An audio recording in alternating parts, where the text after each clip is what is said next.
news, transfer news, match previews, legend interviews, Spurs winning, press conferences, covering everything Tottenham and England.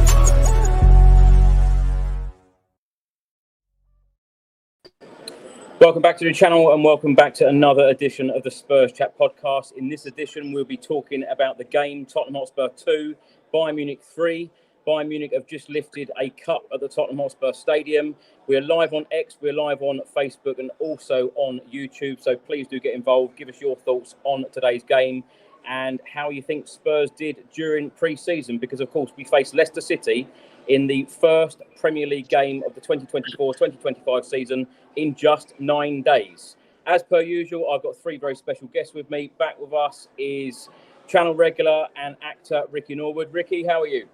I'm very well, my friend. Good to be on today on the great podcast with great, fantastic guests as well. I'm sure we're going to jump into it. Last friendly of this whole pre-season. Time to get down to business. Time for us to get properly excited. And I can't wait for it to all kick off, bruv. Ricky is always in such a great mood, whatever the result. We've also got Mike Apps with us, of course, BBC broadcast journalist. Mike, great to have you here. How are you? Thank you, Chris. Yeah, really good. Equally looking forward to the season now. It kind of feels like those few weeks between the end of the Euros and the start of the season have gone really quickly. And I don't feel that football fatigue. I feel that football excitement of the new year just about to begin. And I think defeat today, but positive signs nonetheless that we can draw on. Back with us is channel regular Becky Day. Becky, how are you? I'm very good, thank you. Eagle-eyed viewers will notice I have not got my usual backdrop. I am on holiday in Jersey. Cat sitting some of our friends' cats, so you may notice will kind of appear. They're very, very noisy. I've got cats, but these three are on another level. So, apologies if you hear them walking past me. But yeah, great to be here. I watched the game. I sunbathed for a bit, came in, watched it, and here I am. So thank you for having me on. Thank you so much for being here. Ricky, let's start the show with you. Let's get your thoughts on today's game and also pre-season overall. Because as I said, 9 days until the Premier League season starts. Are you excited? How are you feeling? How do you think the team and the squad have got on during pre-season? I think it's been a positive pre-season. I think the boys have got the minutes in their legs. I think they've had grueling sessions. You can see how kind of like when they do come off the field after being substituted, how knackered they have been. Over this period of time, I think the new boys have started to mesh in with some of the squad. You can see that there's a freshness about the squad. So yes, I'm excited. I'm excited for the season to start. Today's game was a funny old game. Loads. I think yes, there's some negatives there, of course. But yeah, I think there's some positives there too. And I'm just happy that pre-season's over, to tell you the truth, my friend. I'm happy that pre-season is over. That right now with Dominic Solanke coming into the building as well, he's going to have a weeks-long training sessions with the boys as well. That's exciting. So, and we don't know what else is going to be happening in the hours and days ahead regarding transfers coming in. So it's an exciting period of time now, bro. We've got a number 9 there that we haven't seen as yet on the field, but we've got a number 9 there that is ready to play and ready to prove a point. And there's some exciting things. Just seeing your doggy back today, that was exciting. Seeing Mickey back on the field, that was exciting. Romero getting stuck in, that was exciting. So there was loads of things that just started to get me bubbling and get me ready for the season to start, bro. Mike, let's come to you. What do you think of today's game and pre-season overall? I feel like pre-season's changed in recent years, where I don't know whether I'm misremembering it, but it just feels like now, and it was the case with last pre-season as well, that it's just you have to wait almost to the last half an hour of the last game to get anything approaching a starting 11 or to get key players back on the field. There's always a reason with the Euros, the Copa America.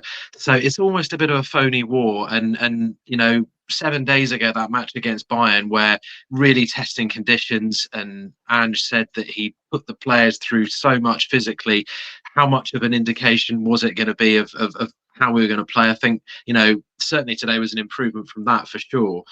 But yeah, I feel in some respects we've got not the worst scenario that we're the last team to play, or the last two teams to play next weekend. We've got now, as you say, Chris, 9 days to prepare because it's that Monday night game against Leicester. And I think the nature of just getting Solanke signed today effectively means all the extra time we've got to have him integrated, to have Romero, Van der Ven, all these players who've only been back on the training pitch for a number of days integrated, means that I think, as with all the sides in the Premier League near enough, we are patching together a side because of factors that you wouldn't choose to have going into a season. And it's just about who copes with it the best.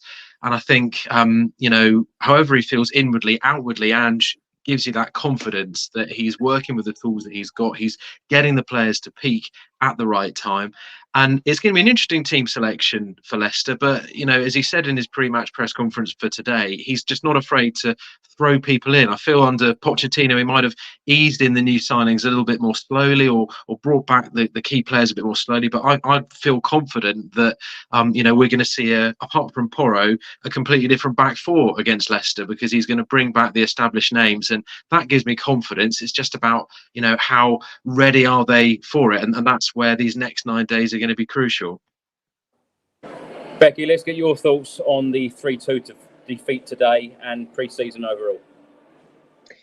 Well, it started very well today, didn't it? I thought, Kulusevski had like a real desire. He kind of won the ball back sort of twice, didn't he, from kind of mistakes from Bayern. I think you're just saying there, signing Solanke, you've got that kind of fight for places. So it was quite, he had that real desire to kind of make sure he got it. And then even for the second goal that he scored, it came from a kind of that high press with Bergvall, and that looked really nice to see, that kind of hunger to get the ball back. The thing that just worried me the most today was, our defending from set pieces and playing out from the back. And you just think, yes, it was quite a competitive game, and it got feistier, didn't it, towards the end of the second half. But any team's going to kind of work out that if you really high press us playing out from the back, you're going to have a chance of scoring, because that happened last week against Bayern as well. So yeah, that was a shame. We can't go through the season thinking we're going to outscore every single team that we play. So yeah, I thought Spence struggled a little bit in the first half. I thought the majority of the things that came were from the side that he was defending, which is a shame because he's had a really strong pre-season. I like the fact that when you have these sort of friendlies, you've almost got the entire squad gets a run out, and I quite like that.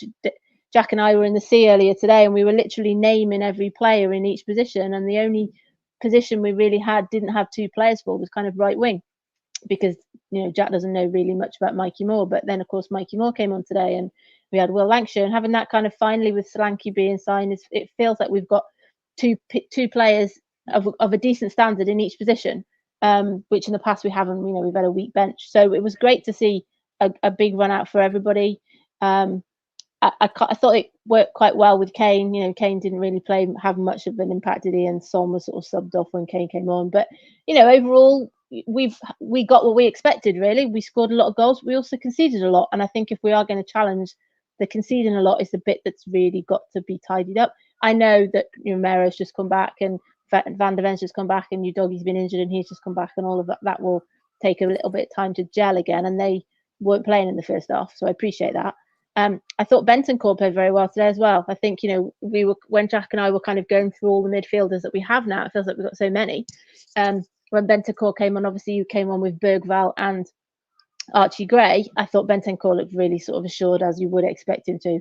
So that was great. But yeah, I think that kind of hunger, and that you can see the way we're playing. I just think there's going to be matches where teams are going to sort of predict how we're going to play sometimes, and that's going to be quite easy for them to sort of spot. And that's the thing that's a bit of a shame. And we've talked in the past about Ange being quite rigid there. And although he makes changes to sort of, get the impetus back, the way we play doesn't change. It's just the personnel changes, if that makes sense. So it's going to be a ride this season. It's going to be fun. We're going to have lots of goals, but are we going to concede a lot as well?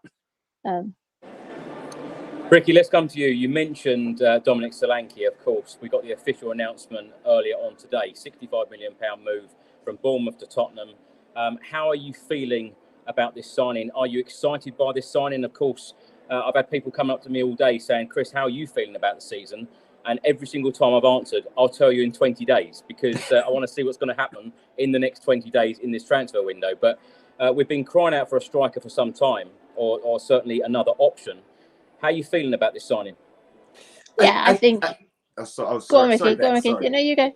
Yeah, you go. You go. No, I think that it's been quite interesting. It's been quite interesting. So at first, and it's the same as Tony. At first, when Tony was mentioned, there was a bit of kind of apprehension, and then we all got on board. When Solanke was mentioned, it was a bit of apprehension again, and I was kind of like, because if it was me picking and I was playing FIFA, I'd like Vlahovic and Openda, and I'd like my own little, and we all do. We all have our own little picks that we think that would be gems in this side. But I ended up having a look at some videos on Dominic Solanke and why he fits the system compared to his stats, and not just his goals and assists, but like running and pressing and shot conversions and shots on target and stuff like that, and looks at his heat map. And when you look at these things, I think we lost Ricky for a couple.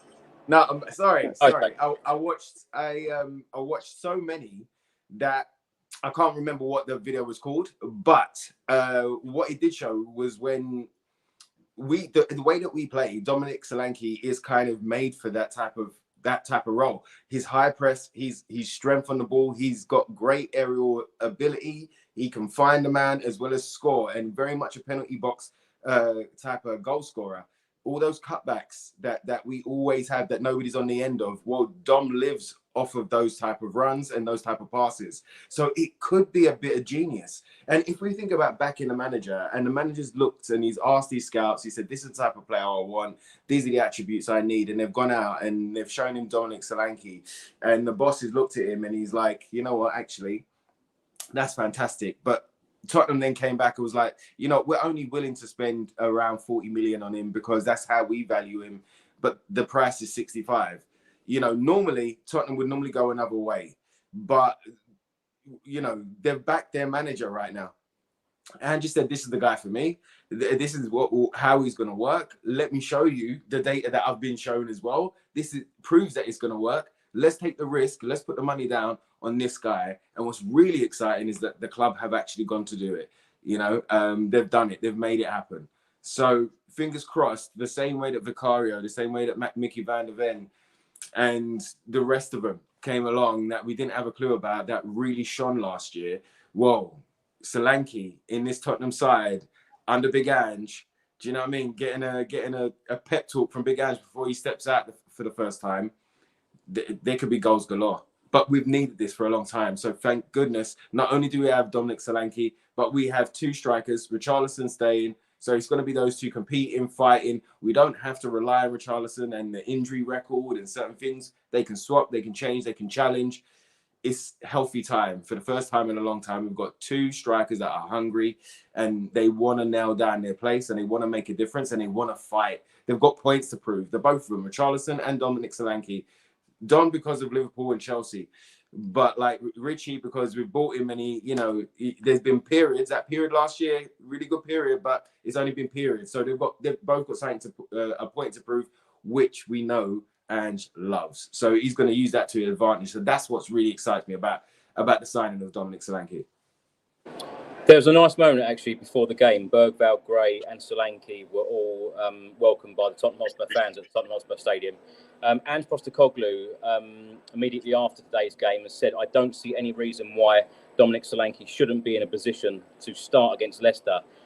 He has done most of pre-season.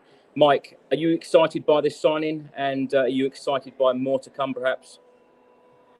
Yeah, I'm excited. I mean, I think it was, I can't remember which newspaper it was, but they had this as a back page story in about March or April that Solanke was a target for us this summer. And, I'll be realistic. It is what it is. It's, the 10th of August that Solanke signed. And it's not very convincing that he was our top target that we've waited until now. I feel like at the very least, there were a few we were looking at and he was maybe in that group and we've decided now to go for him for whatever reason. But as Ricky says, he absolutely has the attributes that Ange needs for that striker. And I have no doubt in my mind that he instantly improves that starting 11. I absolutely feel he walks into today's starting 11. That's even with Kulusevski scoring those 2 goals, because that's not his best position. So, no, I think it's a really good signing. And I think it's one that ultimately we're getting him, I feel, at the right point in kind of his curve of improvement, if you see what I mean, that he took his time to find his feet at Bournemouth after his move to Liverpool didn't really work out. He had an incredible front 3 in front of him there he couldn't break into, which is understandable as like a 20-year-old from Chelsea. He took his time at Bournemouth. He was in the shadow of Callum Wilson for a while, but he took his opportunity in the Championship, had an unbelievable season, scoring 29 goals there. Again, didn't have an amazing first season under Gary O'Neill for the Cherries when they came up, but in Iraola last season, he really did find a manager who was able to get the best out of him. And I think Ange's looked at that and thought, I can replicate that. Here's a piece that fits into our team so well. And I think he was actually incredibly unlucky to not be, at the very least, in the kind of provisional England squad for the Euros. There was some kind of shock about that from my colleagues at BBC South, who obviously commentate on him week in, week out for Bournemouth. They felt, I think he was joint top English scorer alongside Ollie Watkins in the Premier League, if I'm not mistaken, last season. So they felt his all-round game was such that he really deserved to get that recognition. But as Ricky says, the fact that he didn't, but he's on the cusp of that, means that he's hungry and, he wants to be here. He wants to go and prove himself. And the thing that people will continually say, and they're going to say for a large part of this season, I'm sure, is it's a lot of money to spend on someone, who has had one outstanding season in the Premier League and is, about to turn 27. But ultimately, there just aren't that many top strikers out there. It is a very, very limited market. And ultimately, rather than hang on or go for a cheap option, someone on a free transfer towards the end of their career, we've gone for someone who is in his prime. That comes at a premium. And I think, absolutely expect him to go straight into the team against Leicester on Monday. And let's hope he kicks off with a goal. Becky, let's come to you on the same subject, Dominic Solanke. Mike touched on it there, and I feel like a lot of people feel like this. £65 million, a lot of money. Does the price tag bother you? Not really. It's not my money.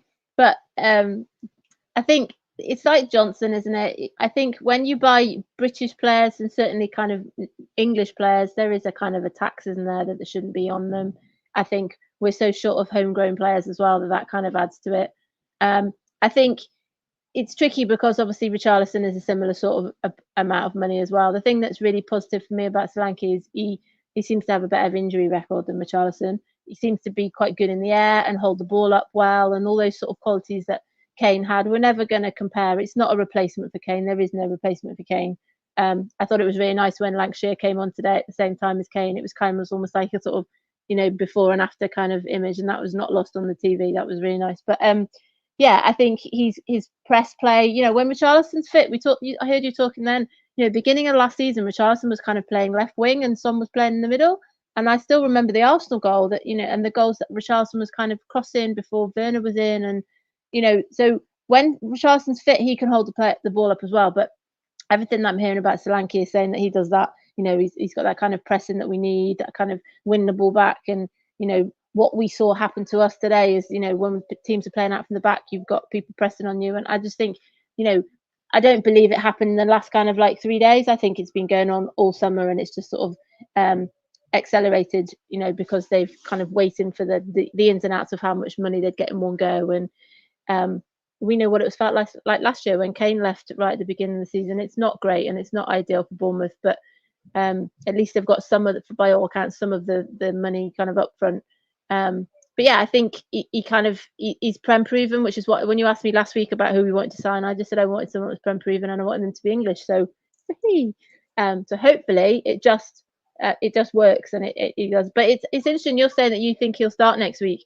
Kulusevski, I think he said in an interview, I think I said this last time I was on, he has said he prefers to play in the middle. So, and he scored 2 and he's had a really good pre-season playing kind of in the middle when him and Son have kind of been sharing it. So I'm really be interested to see whether he does start, Solanke starts next Monday, or whether he starts for Kulusevski and that kind of brings him on. That would be really interesting to kind of see, because you kind of, and I agree with what you're saying about Van der Ven came in last season, signed and went straight into the team. but Kulusevski is obviously kind of been around more, and it's this sort of idea that what does he do with Kulusevski? He's had a great preseason. I would imagine it would upset the apple cart to just sort of some players arrive and then Kulusevski's pushed out wide. But again, that'd be interesting, something to kind of see how that goes. And Postecoglou on Solanke. He said Solanke was the one I was keen to get in. It took a while to get over the line, but he will be a great fit for us, I'm sure. Italian journalist and transfer expert Fabrizio Romano has just stated that Spurs have been working on this deal for weeks despite all denials. He was their top target for Postecoglou despite other links. And Ange Postecoglou on the transfer window, the next 20 days, he has said there will be more movement on the market. There will still be activity.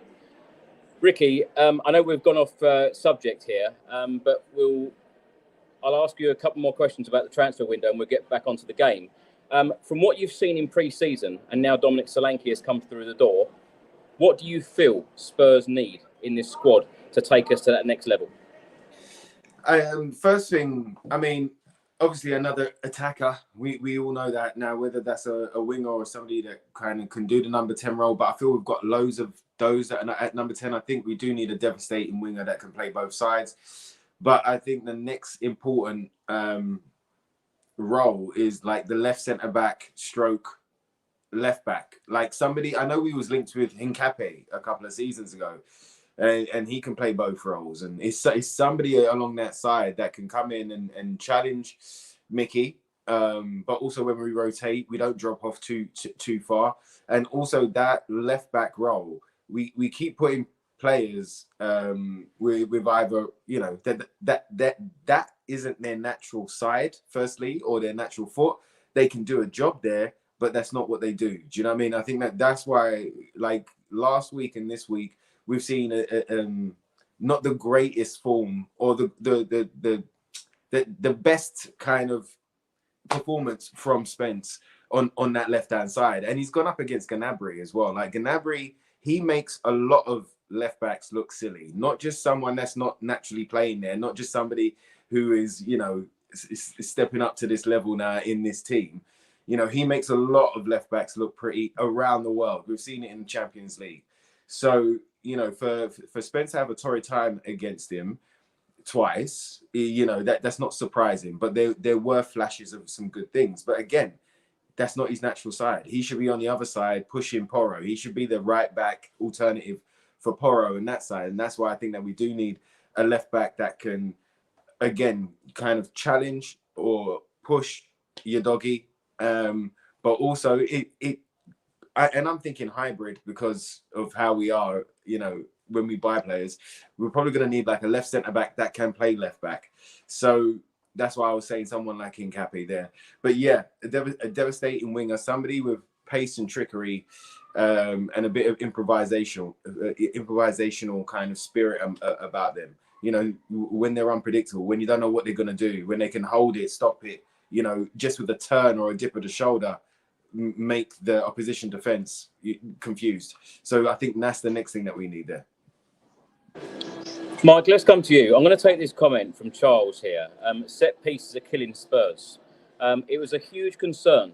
Many journalists asked Ange Postecoglou about set pieces last season in many press conferences. Spurs fans have been worried about set pieces, particularly towards the end of last season. In a pre-season friendly in front of your own fans, in the final pre-season friendly, when we've had difficulties again with set pieces, as a fan, are you worried about it? It's not great, is it? And I think that's the thing that, you know, as we said, exciting game, chances at both ends, lots of goals, but ultimately we've kind of shot ourselves in the foot a bit again with what feels like avoidable goals. And you want to believe that we're working on it. We've got the same personnel to try and solve that problem going into the start of the season. But of course, we haven't had that time on the training pitch with these players to put things right in pre-season because they've only just come back. So a lot of work's going to have to happen really quickly if that's going to be the case. I don't know. It's just it's so strange. It is the greatest conundrum almost as Tottenham fans, isn't it? That, you know, we would not swap our back to for anyone right now, would we? I mean, the fact that as much as we're all impressed by Mark Gay at the Euros, and the fact that there's an excitement that Newcastle are about to, it seems, pay big money to get him from Crystal Palace, I wouldn't take him over Romero or Van de Ven. We've got two fantastic players, and yet at the heart of the defence, it just feels like there is this weakness there, and it doesn't make sense because they're both great competitors. The players alongside them are very capable. Udogie, is wonderful going forward, but he's sharp defensively as well. I don't know whether it stems primarily from the goalkeeper not commanding the area or not positioning his players with that authority. It's all things that we hope are magically going to be right when we kick off, but we have that nagging fear that it's going to be the same frustrations again in the season to come. We know this is the nature of being a Tottenham fan for a lot of the time, and certainly the nature of being a fan of a side managed by Ange Postecoglou, that you're going to give away silly goals at times, but they cost us a lot last season. Certainly you could look at it and say it cost us fourth place in the end, which was so important. So I do hope that we're going to be sharper, but whether that means we are going to see more players to come in, another key player like Ricky's calling for, who knows? But I do hope we can sort it out, because we all love our defence. We just want to see these silly errors eradicated. Yeah, absolutely. Let's get into the game itself. As I said, it finished Tottenham Hotspur 2, Bayern Munich 3. Kulusevski putting Spurs 1-0 up after just 23 seconds. Bayern Munich equalising in the 16th minute.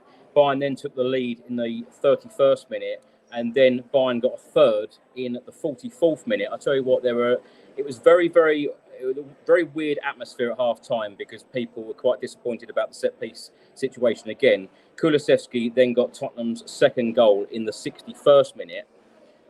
Now, possession, Spurs had 41% of the ball to Bayern's 59%. Total shots, Spurs had 7 to Bayern's 20. Shots on target, Spurs had 2 to Bayern's 7. Big chances, Spurs had 1 to Bayern's 3. Also, shots on target, Spurs had 2 to Bayern's 7. And hit the woodwork. Bayern hit the woodwork once. Starting 11, and Becky, let's come to you here. Starting 11, Vicario, Porro, Dragushin, Davis, Spence, Sarr, Basuma, Maddison, Johnson, Kulusevski and Son. Subs today, Austin, Gunter, Udogie, Romero, Van de Ven, Donnelly, Skip, Gray, Bergvall, Bentancur, Devine, Moore, Solomon, Werner and Lancashire. Notably, no Lo Celso today and no Dane Scarlett. Becky, how different do you think the starting 11 will look at Leicester in just 9 days' time? I would assume that Spence and Udogie will change, and Davis and Dragoshin will change for Van de Ven and Romero. The midfield, like I said, I thought Bentancur had a good game today, but I don't think he's been back for long enough in pre-season. So I'd imagine the midfield will be the same that started today, because although Bergvall did have a good second half, and so did Archie Gray, you could tell that there was times when they were maybe physically struggling a little bit, kind of being pushed off the ball, although Bergvall kind of did hold his own. So I would imagine that it would be Sarr, Basuma and Maddison. And then I do think the front three will be the same. I think Solanke will be a sub, and he will come on as sub. By the way, everyone put in the comments about me sitting in the dark. This room is white, so I can't make it any lighter. I've now got the light on, and I'm now even darker. But I'm still here. The sea is there, literally the other side of that balcony. Anyway, but yeah, so I think there will be changes at the back, but I think pretty much from there onwards. Hopefully no one is injured, by the way, between now and then either. Becky, don't worry about that. We appreciate you being here whilst you're on your holiday, so thank you. Ricky, let's come to you. Let's talk about Tottenham's opening goal after just 23 seconds from the kickoff. Unbelievable. That's how you start a game, isn't it? Kulusevski, 1-0. Oh, mate, that is exactly how you start a game. I mean, I was having something to eat at the time, so I've just I had a fork, and literally as I've got to about here, we've scored, and I was like, yeah. So but it was a really kind of quick, clever goal. I've been loving Kulusevski over pre-season, actually. In the middle, I think he's a totally different player in the middle. He loves to ride a challenge. He holds the ball up so well. He knows how to use his pace to benefit him and to confuse defenders as well. He does like to slow down and then speed up and then jink and dart. But he really rides a challenge to kind of get him into a good position. And you kept seeing that today. And that's what happened. It was a bit of improvisation. He rode that challenge. It came over, ping, ping, ping, dropped back to his foot, and he slotted it away. Lovely. But yeah, he's been really impressive actually over pre-season, playing at the number 9 and playing at the number 10 at times. The little flicks, the vision, you can see he's getting sharper. You can see he's getting fitter. He's been really impressive, and it was a great way to start this game today. Great way to start, because we don't normally start quickly, or we'll have like 4 or 5 chances and we won't score. So to have the first one and then suddenly, and then we're off, was a great way to start. Obviously, it went a bit skew for the rest of the half, but it was a great way to start. Ricky, in your opinion, what is Kulusevski's best position? I do like him in the middle. I've said that for a couple of years now. I think that every time that I've seen him there, his left foot becomes something that just bamboozles defenses. So I do think his best place is in the middle. But that's the beauty of Kulu, is that he is so versatile. He can swap and change, and he can fulfill different roles depending on what the boss wants him to do. So I think that's exciting as well. I think we get a different player in each position that he plays, and but I do think he's most effective in the middle, in the 10 really. I think he's less predictable in the middle. I think on the right he is quite predictable, and I think some teams have kind of worked out that he will cut back his side, and he very rarely takes his man to the byline. So I agree. I think in the middle.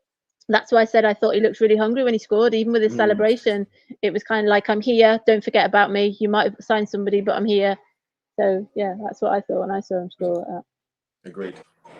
Well, that was 1-0 after just 23 seconds. After 6 minutes, Bayern Munich crossed from the left, headed over the bar. After 9 minutes, Bayern Munich shot from outside the box just wide. And then a couple of minutes later, Mike, let's come to you. Still talking about Kulusevski, because a great ball was played out to him on the left. He could have passed it or crossed it really quickly, but he held onto the ball too long, and then it was cleared. That's my only criticism of Dejan Kulusevski. And as Becky just said, he's probably brought a little bit more unpredictable through the middle.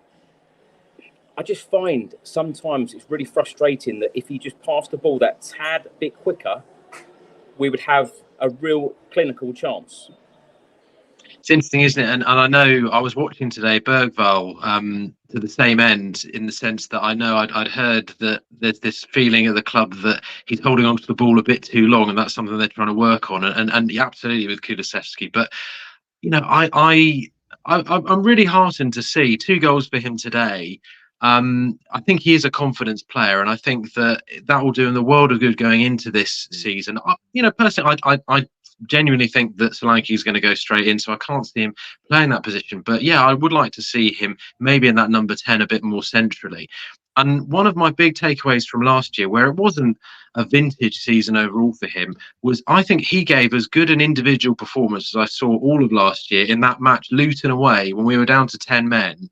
They took Richarlison off, and he had to basically be, the kind of the player making it stick up front, and he did so well. He was absolutely exhausted when he came off the pitch, but that's what he'll give you. And I think there's some people who are ready to write him off. I know there was a weird rumor that came out of nowhere this week that Newcastle were looking at him, and I haven't heard any more on that. I don't know if there's anything to that, but I hope he stays. I hope that he can still have a future at the club. But yeah, as Becky said, it's that feeling that he's just a little bit predictable out wide. It's centrally and not holding on to the ball for too long, where you feel that he's got that bit more to give, that bit more development to come. And I really hope that he can play an important role at the club. I'm sure for Bergvall settling in, which is not to be underestimated, but for himself, can be someone who can go up another level again this season, which I think is what we really need him to do now, for his sake, but for the team as well. Mike, let's stay with you, because after 12 minutes, Bayern Munich crossed from the left, fired over the bar. What a miss that was. And I wrote down here, open game, end to end. Now, do you like the fact that Spurs are playing such open games, end to end stuff? You know, conceding goals, scoring goals. Do you like this way, or does it put you a little bit on the nervy side? I like it as long as we're playing well. I think, you know, I look back to last season. We started last season so well, didn't we? Where it was just like, I don't recognise this team, just how well we're passing it around. You know, that opening game against Brentford, even, you know, it just felt like Ange really made a difference really quickly. But as the season went on, we were open, but we weren't playing great football. And I think, you know, you forgive a lot as a Tottenham fan if you're being entertained and the team are producing that kind of quality. And yeah, I feel I can live with those nerves as long as you can feel that we're getting the compensation of attacking football that gets a breakthrough on the end of these chances being created. So no, I'm all for it. This is what we signed up for. We've tried going down the Conte routes. It had its pros, it had its cons, but for better or for worse, we've gone for this. Personally, I'm still all in on Ange. I think most fans are, even after that kind of tricky end to last season. And I think, you know, let's keep positive, keep behind him, and let's see where it takes us. Becky, let's come to you. After 16 minutes, Bayern Munich made it 1-1. Set pieces, issues again. Is it something that worries you, or are you thinking, well, we've got Romero and Van der Ven coming back, there's nothing to worry about? No, I tweeted at halftime that I just think the fact that we don't have a kind of a defensive set piece coach just seems really strange, because I can remember umpteen games last season where we had that situation, and that's not going into the times that Vicario was fouled and defenders were marking him, stuff like that. Yeah, just, I know I said before, the kind of the crosses came over and they were on Spencer's side, weren't they? And it was largely Gnabry that was kind of in the space, and it just felt like they're all just sort of standing ball watching. And then people replied to my tweet going, well, it's because the players weren't doing their jobs properly. But then maybe they should know why they're not doing their jobs properly, because it's not the first time that we scored goals or had goals conceded like that, where they're all kind of looking at each other. And so, and maybe Vicario needs to command his box a bit more. It is a bit worrying, like I said before. And going back to your question that you just asked, Mike, then, you know, we lived through the Conte times, and it was painful, and we weren't making chances, and they were barely going over the halfway line, and those games just felt so long. Games now go really quickly because they're just so eventful and so much going on. There's so much more fun to watch. The problem is we're not necessarily much better at it. So that's the thing that worries me, is that we can't go into every game going, we're just going to outscore them. But yeah, I do think that the set piece is an issue, and it just feels very static. And you know, you're saying, yes, Van der Ven and Romero weren't there, but they've been playing games last season where we conceded from set pieces, so I don't necessarily think it's that the issue. And it needs somebody to be telling them what to do and where to be, and that's the bit that seems to be lacking, really, is who's in charge of telling them. But is it zonal? And if it's zonal, then they should know where they're supposed to be standing.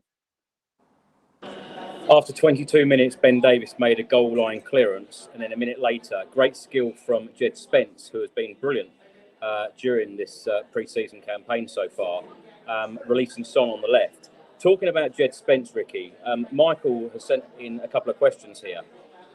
Firstly, do you think that Bergvall will start over James Maddison more this season? And secondly, will Jed Spence make the cut with this team, or go out on loan, or be sold? Michael, thank you for your comments about the channel, by the way. Ricky, let's break this up.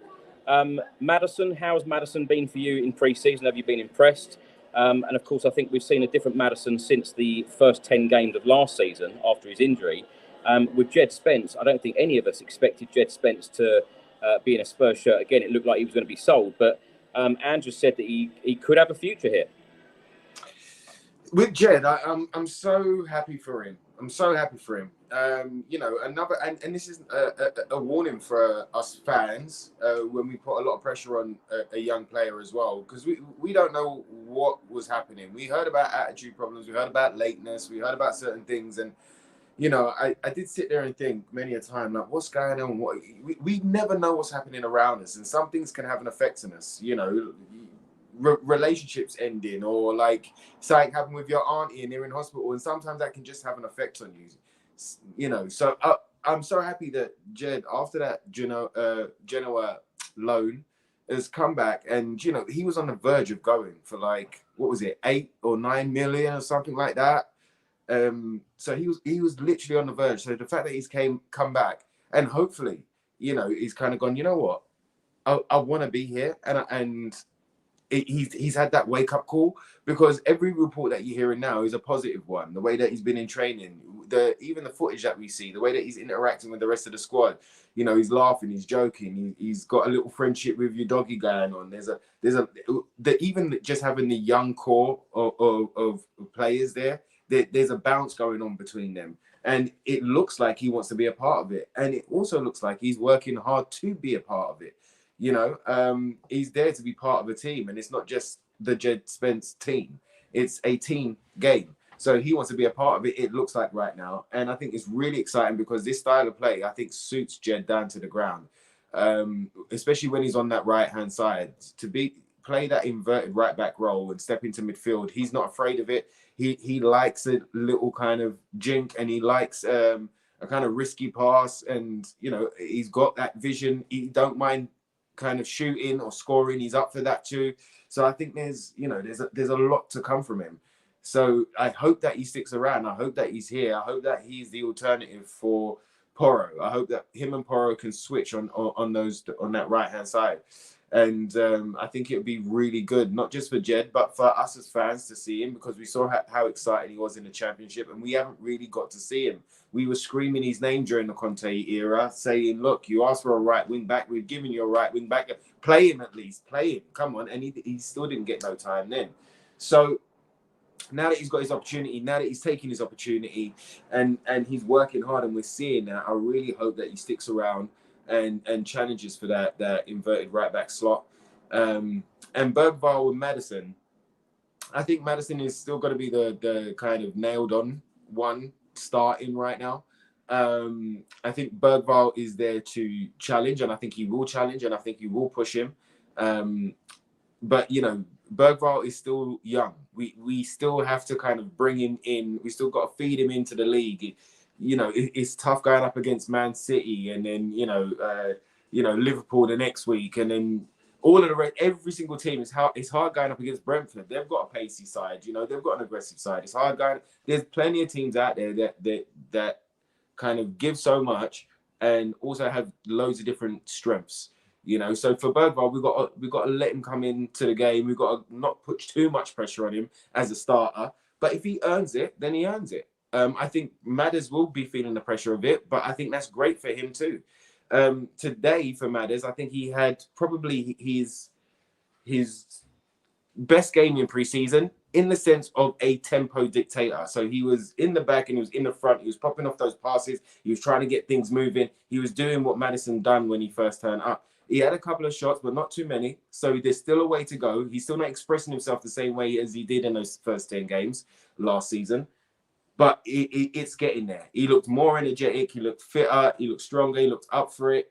He was doing these little pirouettes and knocking the ball about. And like I say, being that tempo kind of conductor in there. So he's getting there. I think he's getting fitter and fitter. And like Mike said earlier, about a lot of these boys, they're confidence players. And I think it's the same with Madders. He has to build it up. He has to start seeing it for himself. And then if you notice, last year in those first 10 games, he done it naturally. He done it with a smile on his face. He wasn't thinking about it. He wasn't forcing it. After that injury, when he came back, he was forcing everything. He was sometimes trying too hard, and the touch wasn't there, or the shot wasn't there, or his kind of pass wasn't there. So he was trying too hard. We want him in his flow state. We want him happy, and we want him ticking up the way that he is right now. So I think it's going to be exciting to see what he does on opening day against Leicester City. What a way to come back, and what a way to kind of say, I am back and I'm here. Absolutely. Mike, let's come to you. After 25 minutes, Maddison to Kulusevski, who shot just wide.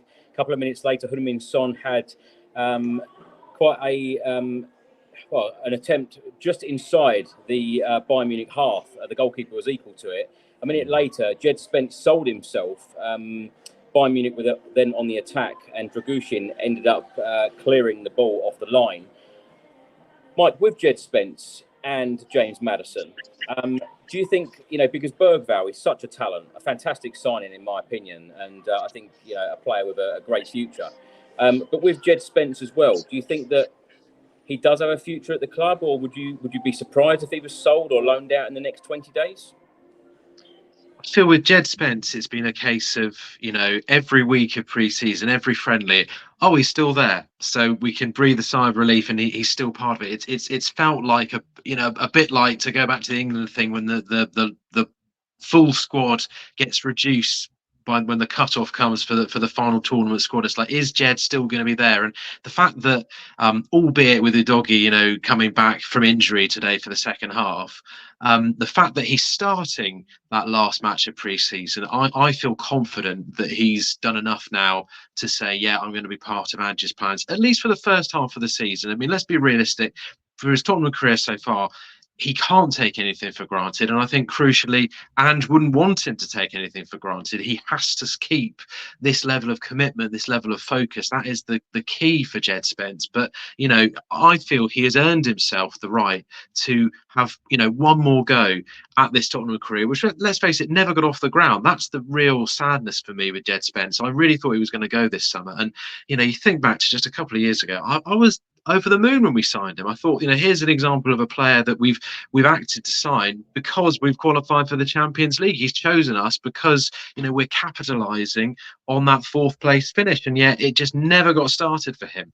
I think my only concern with him is, how much are we going to get a chance to see him play in his proper position? And I just worry that with Emerson Royal, about to go to AC Milan, on paper, it's like, fantastic, he has got himself nailed down, that back up to Porro. And that might still prove to be the case. But on the evidence of pre-season so far, it feels like that might be Archie Gray's position now. Well, perhaps not long term, but maybe he's seen as being back up to Porro. And so therefore, Jed Spence is going to be effectively back up to Udogie. And as we saw again today, he's willing. He's not out of his depth at left back, but there are weaknesses there, and against, albeit a real top quality forward like Gnabry, it was exposed. So I just feel my hope for him is that he does everything he can, but also he has a bit of fortune on his side to be able to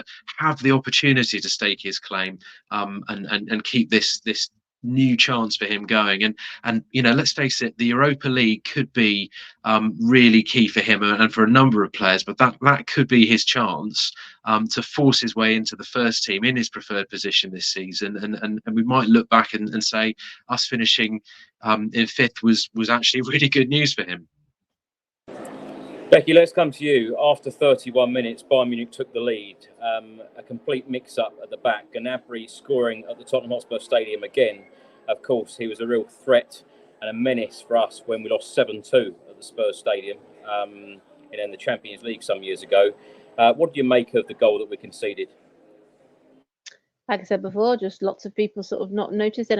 When you watch the replay back, it ends up being Kulusevski that's supposed to be marking him, isn't he? Because Spencer's kind of moved inside for the other player that's there. So yeah, it's like when you see Son defending, it's painful.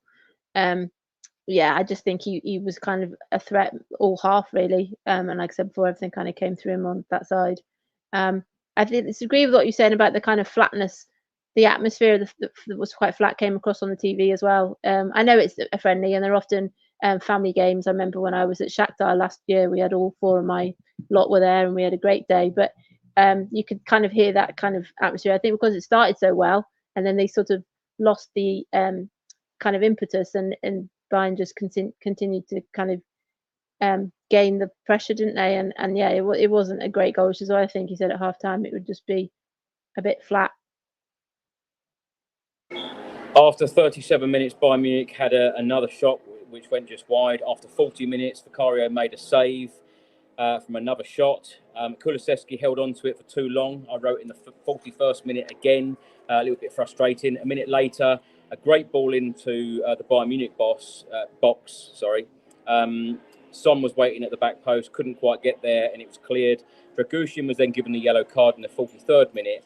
And then, Ricky, let's come to you. A minute before the break, Bayern Munich took a 3-1 lead. Set pieces yet again. Does the set piece issue worry you? Because as Becky said, going back to last season, it was very, very frustrating. We're seeing those same problems. I know they're different players, but you should be playing exactly the same way, whether they're different players or not. Yeah, is that, and that's where the system comes in, right? And when it comes down to like set piece defensive coach, I don't think we need a set piece defensive coach. There's a defensive coach. Surely these defensive coaches have had to defend against free kicks and corners and all of these things. So surely, I think that's where like Ange comes from, saying like he doesn't need a defensive free kick coach because he's got those coaches there. But this has now become a thing, right? Now it's become a theme and it's almost become our weakness. So we know in the Premier League that the people search for opposition's weaknesses, and then they go out and they kind of really pressurize that weakness. Now sometimes it's a left back, sometimes it's a right back. For us, it's set pieces. Set pieces are definitely a weakness that we have to highlight and we have to figure out what's going on. Now, out of that back line, Porro was the only one that was a regular right back. The rest was a bit makeshift. Not first time, but Dragusin and Davies playing, and then we've got Spence. And like you said, Becky, as well, like, so Kulu was supposed to be covering the guy as well. So, but they were all kind of out. They done it, but they were still all kind of out of shape, really. And so it is something to be concerned about. But this is why I also like a good loss in pre-season. And I think that last week's loss against Bayern and this week's loss against Bayern, they're two different games. And there are two different reasons why we won, apart from, Vicario and the passing out from the back. But we'll talk about that in a minute. But there is so many things where you can kind of go, okay, cool. That become almost complacency. When you're winning, you can almost become complacent. Yeah, everything's working fine. Everything's doing good. We're scoring or we're passing or we're moving. It's looking good. It's feeling good. After a loss, it does kind of stop that complacency and forces you again to check on your mistakes. Now, if there's repeated mistakes, then that's a massive highlight that now becomes Ricky, an issue that they've got to deal with before the start of the season. Can I ask, say, for example, the first 4, 5, 6 Premier League games, there are a number of goals conceded in the Tottenham defence by set pieces. People are going to be asking a lot of questions, aren't they? Of course they are. And of course they are. But that's what we've got to do right now. We know that we didn't really have much aerial presence last year. I think this is why a lot of the fan base, including myself, was kind of calling for a monster number 6, somebody else who can be in that back line that can be aerial and physical and have some strength in there and can command his area a little bit better. So like we had Dragusin in there who is an aerial threat. We're trying something else. It didn't work, but I think that is great in the sense that it's happened right now in a friendly. So that now, okay, cool. Well, now we've got to go back to the drawing board and work this out before it becomes a thing. All of those coaches, the same thing that you just said there, Chris, all of those coaches are going to be saying the same. So if it happens, if we concede, if we win 4-1 in the first 4 games against every single one of those people, but we concede through a set piece in every single one of those games, it's still going to become a problem. And then it becomes a problem that becomes bigger and bigger and bigger. So it's going to be highlighted. It's going to have to be kind of addressed. And I feel that they're going to do that. I feel that this was a great kind of shake up, wake up and reminder, because I'm sure Angie's getting asked about it right now in his press conference. I'm sure somebody is asking him about it and set pieces right now. So he knows it's going to become an issue that he's going to have to kind of address. Well, Ange Postecoglou was asked whether Dejan Kulusevski will play centre forward still following Solanke's arrival. He said, no, I don't think so. Becky has done a great job for us, but I think his strengths and attributes are more in the attacking midfield or wide role. Mike, let's come to you. Of course, it was half-time, 3-1. Eric Dier came on for Bayern Munich. Harry Kane came on 10 minutes from time. They were both given fantastic receptions by the Tottenham Hotspur fans. How did you feel seeing them? I know, obviously, we've seen them in a Bayern Munich shirt before, but at our home stadium, where they've been here and made great contributions in recent years at the club. How did you feel? I'll be honest, I wasn't there. Obviously, I was watching on TV, but I just wanted it to be over as far as Kane on the pitch. I just hated it. I'll be honest. Every minute, as much as I'm really pleased that he got the ovation. He got the chance to come back and have the acclaim of the fans. We know that the nature of the way the transfer went, he didn't have that opportunity, and Becky, as you say, being there for the Shakhtar game last year, you didn't know that was going to be the final farewell. We've had so many matches over the years where people have gone, "Oh, was that wave to the crowd goodbye?" And it wasn't, but maybe he thought it was, but this actually was. So I'm really pleased he had that, but just no, it was strange. I was almost surprised. My sort of gut reaction to seeing him in the Bayern. It was something about seeing him in the Bayern shirt in our stadium really upset me, to be honest with you. So I just thought, I'm pleased he's only on for the last 10 minutes. I really don't want him to score. And this sounds terrible. I really didn't want it to go to penalties. I did not want to have that moment of Kane scoring a penalty against us. So no, I was pleased we had that moment for him to come back. By all accounts, he found it emotional from what they were saying on TV as well. That was sort of picked up by the cameras. That's great. But no, I'm pleased that we kind of had that moment without him finding the back of the net. And just very quickly, going back to the talk of the set pieces. Of course, the point has been made that we missed Kane from set pieces defensively last season as well, and maybe Solanke is going to be someone who can help us in that respect. Maybe that's part of it as well. So let's hope that as much as we want him to contribute more at the top end of the pitch, maybe he can actually be someone who's going to take the pressure off that back line as well this season. That's a great one of his sorry to interrupt. One of his things that I thought he had an influence on today was he'd only been on maybe a minute, and he made like a defensive kind of block. I can't remember who it was, but somebody was nearly clean through, and I was like, oh, that was Kane. And so yeah, we miss him defensively as much as we miss him up front. I think one thing I picked up at the end as well is when the cameras were panning to the Bayern players about picking the trophy up, you could tell they were asking him if he wanted to do it, and he was very clear that he did not want to do it. He was asked about 6 times from various players, and he was just clearly going no, like that. And then they went to Muller, and Muller was kind of looked shocked, as if to say, what? Okay, and kind of found it funny, but it was very clear that Kane was like, no, I am not going to be holding that. I'm not going to have anything to do with it, which I thought was, again, even my husband picked that up. He was like, that's quite a nice touch. He also knows that it will be made instantly into a GIF, won't it? That it will be like passed around the world with Kane with the trophy in his hand. So, because I remember when we won the Audi Cup as well, he kind of passed it along, but he didn't really kind of lift it up. So that was quite clear today that he was like, no, I'm not having anything to. And to be repeatedly asked by various players, nope, I'm not doing it. But yeah, Becky, I was right in front of it. They literally lifted that trophy, had the photograph taken, and Harry Kane bombed it. He ran off very, very quickly. Didn't want to have that picture taken. You're absolutely right. Yeah. Becky, let's stay with you, because at half-time, Ange made 8 changes. Werner, Bentancur, Udogie, Skip, Bergvall, Romero, Gray, Van de Ven all coming on. Johnson, Spence, Maddison, Porro, Davis, Dragushin, Basuma and Sarr all going off. Who impressed you in the second half? Bentancur, like I said, I think we haven't, to be fair to Dragushin, we haven't talked much about Dragushin in the first half. I thought he was quite solid. You talked about that clearance that he made, and then he went off, because obviously he went quite deep in the Euros as well. Van de Ven and Romero did what we always expect of them. I thought Udogie looked very good after being injured for so long and being out for so long. He looked very kind of comfortable on the ball again. Like I said, it's interesting. I'm reading in the comments, everyone saying about how well Skip played. Skip's played the whole of pre-season as a centre half, pretty much. So he wasn't playing centre half today, and he came on. He was kind of, him and Archie were kind of interplaying down, kind of by the side of the pitch. So even Skip, bless him, if he wasn't linked to anything to do with the Neto move yesterday, he's maybe aware that he's not going to be around much longer, and so him to kind of come in, and he always does a professional job.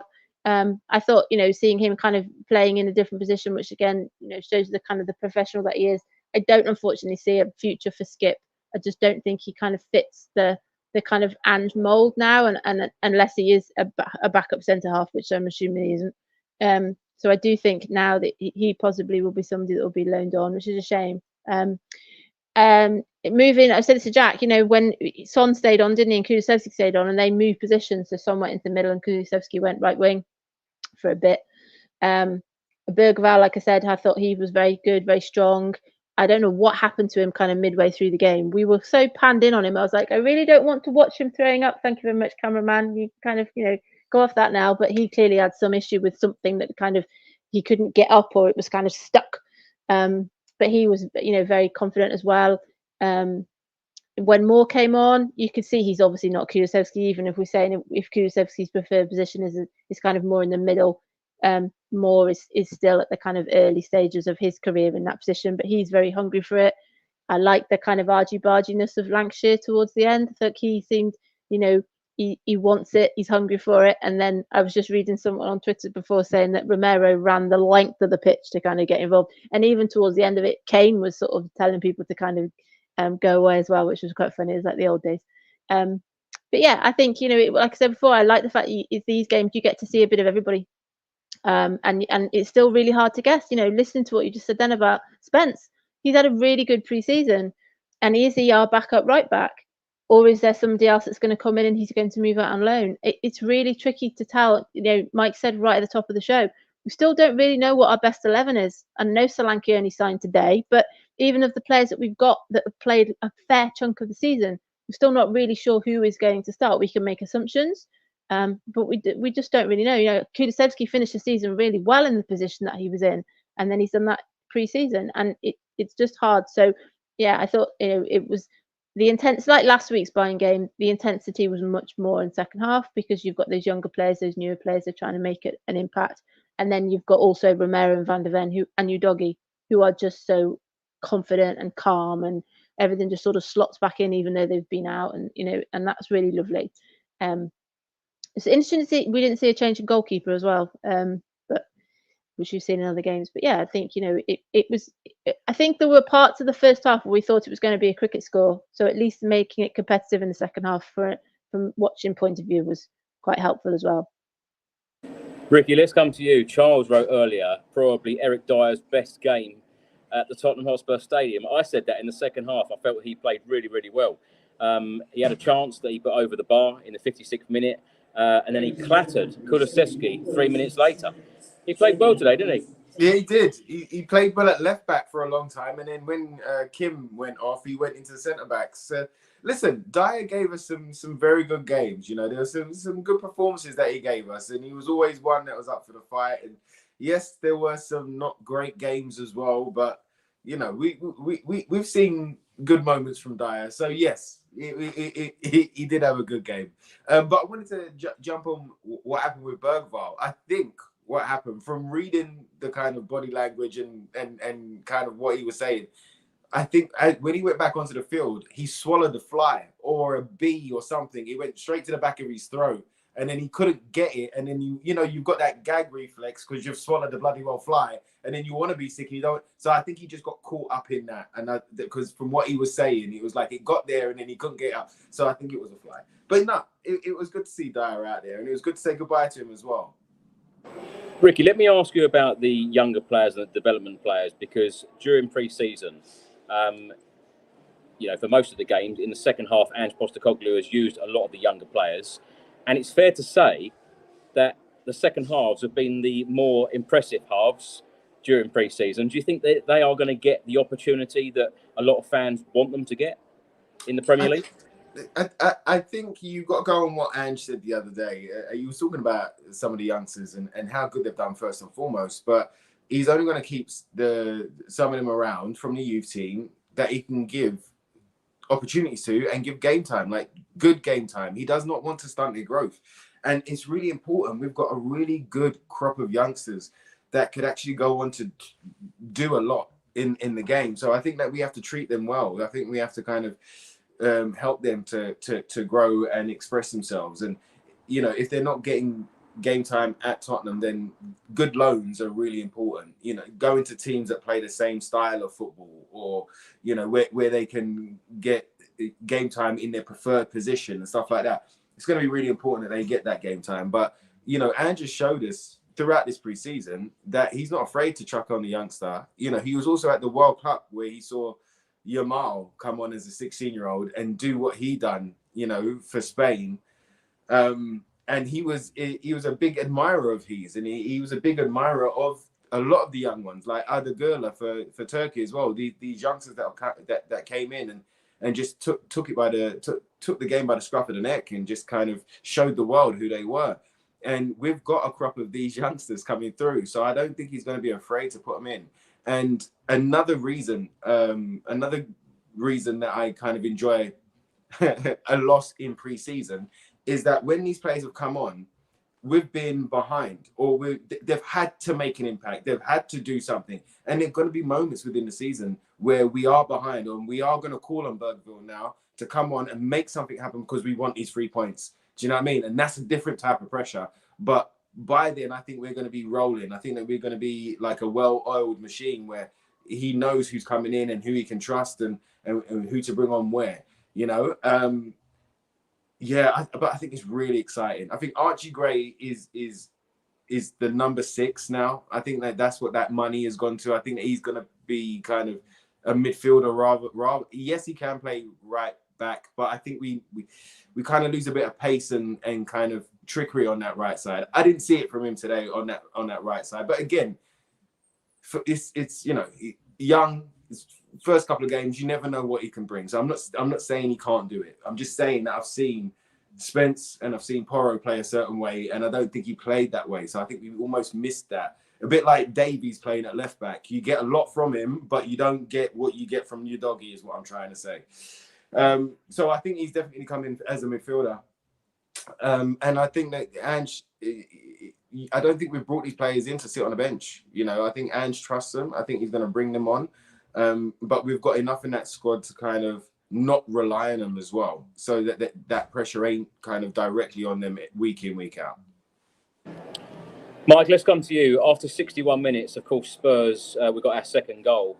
Bergvall with a fantastic assist and a very, very clever finish from Kulusevski. I know I was a little bit critical and perhaps a little bit harsh about him, not putting those crosses in earlier, but his finishing has really improved. Yeah, it really has, and that was such a well-taken goal. It was just one of those where the moment it left his foot, you kind of willed it to go in, and it was just, I hate to say it, kind of a relief when it did. And that's the thing, you just kind of need these moments from him, really, that we saw. You know, you think back to that first half season we had where it was that slow start where we weren't sure about him, but then he really caught fire. And, you know, always remember Villa away where he was just on another level that day.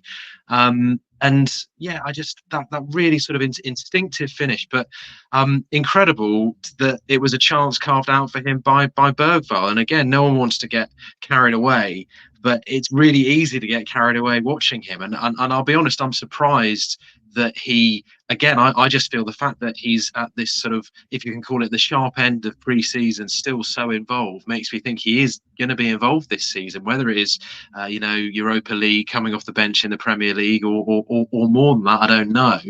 But the fact that it was his tenacity that carved out that chance, that feels like already a nice understanding between those two players, and maybe it can help bring out the best in Kulusevski. But that's definitely the Decky we want to see, someone who is just confident to take that shot on and get that reward. We really hope that continues for him. 5 minutes later, after Kulusevski scored his second goal of the game, he was subbed off for Mikey Moore. So some more minutes for the 16-year-old. It is expected that he is going to sign his first professional contract with the club tomorrow on his 17th birthday. So what a future he has at Spurs. In the 71st minute, Bayern Munich had another shot over the bar. 5 minutes later, they had a free kick 30 yards out, just wide. Another shot from Bayern Munich in the 77th minute, Vicario equal to it. Harry Kane came on in the 80th minute, as I mentioned earlier. Heung-min Son went off, Lancashire came on. Great moment, as you said, Becky, earlier, with Harry Kane and Lancashire there.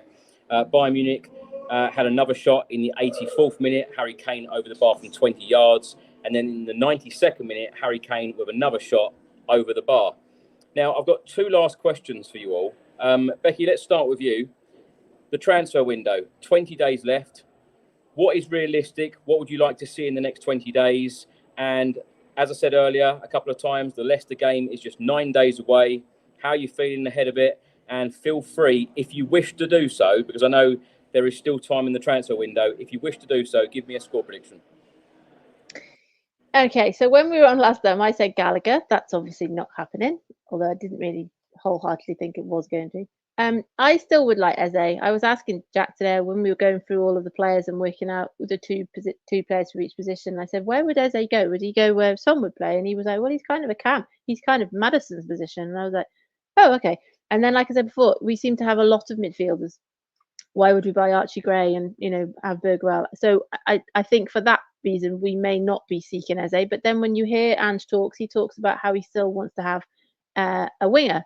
And he said yesterday in the interview, he talked about players coming into the team, and he said when they arrive, they do this. And I was like, oh, that sounds like he's talking about more than one, like not just like Solanke was the last one. It was kind of like implying that there was more to come.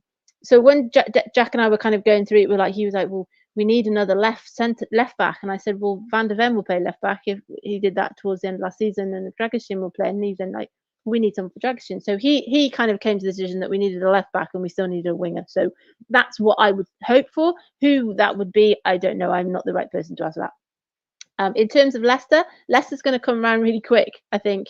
I am going to that game, which I'm really looking forward to.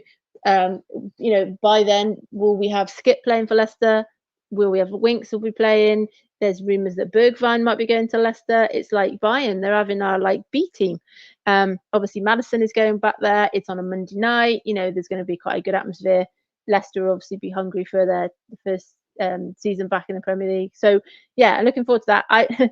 I had some free bets in the holidays because I joined something for my dad, and I decided to do Leicester winning at halftime and Spurs winning at full time, because I just think we always concede. So I think on that logic, I think it will be 2-1 to Spurs. I just can't see us going through games winning 1-0. I just can't see it. That's why that Villa game last year away was such a blip for so many memorable reasons, because it was brilliant and we didn't concede. So it's kind of like, that's my prediction. But yeah, I still think in the days we've still got plenty of time for things to happen. I do still see a few more outgoings. Like I said, we haven't heard about Reguilon. Is Reguilon going? You said about Lo Celso not in the squad today. Zane Scarlett hasn't had many minutes in pre-season, so I think there are outgoings, and then that possibly does mean that there's some players coming in. But listen to what you were saying before. I would really love it if we kept Moore and Lancashire as part of the setup. I think they kind of bring so much to the team that it would be great to see them part of the setup a little bit more kind of off the bench and in Europe and those sort of things. But yeah, I can't wait. It comes around really quickly, and it's before we know it, it will be the international break, and we'll be moaning about that. And yeah, it just once it gets going, it's like, but yeah, I can't wait. Ricky, same questions to you. I can't remember the questions now. What was the questions? Oh, score prediction. Transfer window. What would you expect? What are your hopes and dreams? Yeah. And be realistic about it though. And the Leicester game. Well, when we spoke and when we done the phone in, anyway, we done the live phone in. We spoke, and I said at that time, I see 2 diamonds, as in 2 expensive diamonds, and one being Solanke now. So the second one I'm going to guess being the winger stroke attacker, and a left back. So a bit like Jack, that's where I was at. I do think that I do worry about left centre back a little bit. I know that Dragusin can come in and he can play both, but what happens when we want to rest both Romero and Van der Ven, or injury, etc.? It does worry me that Ash Phillips hasn't really had that much time, especially when he's been available on the tour. I thought he would have at least tried him with Dragusin and just given him some game time just to see what he's about. He has had a little bit, and in the little time that he's had, it's looked okay. It's looked good. It didn't look terrible. I wasn't worried about it. So I was just surprised that he didn't get any more game time to kind of stake a claim for that left centre back role. So, we're probably going to, if I'm greedy, and I am, it's the Solanke, another diamond, i.e. the winger, left back, and a centre back. That'd be me being greedy, because I think that's where we're kind of the shortest. And then Leicester, mate. Oh my gosh. So my good friend Tom Law, who plays Peter Bill in EastEnders, he's a massive Leicester fan. He's a Leicester nut. He knows Jamie Vardy. Do you know what I mean? He goes to every game. What's the chances, Ricky, of us recording a podcast before the game with him? Oh, maybe. I'll ask him. Do you know what? Let's make it happen. I'll make the call because, yeah, we need to speak anyway. But obviously, first game of the season, and he's super excited to be back in the Premier League. And, you know, he loves his Leicester to bits. Honestly, his whole family, they've gone all of their lives. Like, you know, they're one of those, a bit like you, Chris. He's one of those, like, every game. And so, yeah, so he's super excited to have Leicester back in there. We've obviously got a connection with the whole kind of Winksy and Maddison thing going on. And, you know, we obviously had the title battle between us, you know, when we was up there and Leicester won it, you know.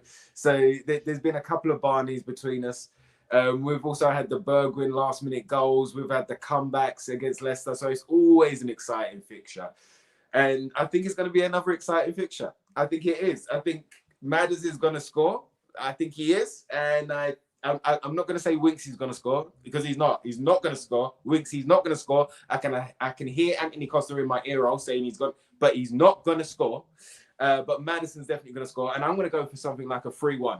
I'm going to go 3-1, and a really good professional win where we look dynamite and it gets us excited for what's to come. And Mike, finally with you, score prediction for Leicester. How do you think the game will go, and what do you expect to happen in the next 20 days, either ins or outs? So transfer-wise, I'm with Ricky and Becky that it's going to be 2 more in, basically, but I'll go slightly differently, that I personally am more concerned about someone coming in to protect the back four than come into the back four. I just feel it's still that area where is Basuma going to be able to step up and give us what we need over the course of a season, or is he going to be a bit in and out? We need that bit of protection there. So I hope that there's still business to be done in that kind of midfield area in front of the back four. And yeah, someone going forward, that's who we're all agreed on. I'll be honest, I was a bit gutted and surprised when Neto went to Chelsea yesterday, but equally it was one of those where very quickly you go, well, you know what, if he's signed for us, he'll probably go on, even if he goes on now and plays like 37 games out of 38 for Chelsea this season, has no injury problems whatsoever, you will not be able to convince me that if he'd signed for Spurs, he'd have had the same, because that's their luck, and our luck would be that he'd get injured against Leicester and that's it. So, you know, it was a gamble signing him. Chelsea have gone for that gamble, and let's see how it goes. But in all honesty, I can truthfully say, if you'd said to me at the start of pre-season, who do you want, Tony or Solanke, I'd have been Solanke. And if you said to me at the start of pre-season, who do you want, Neto or Eze?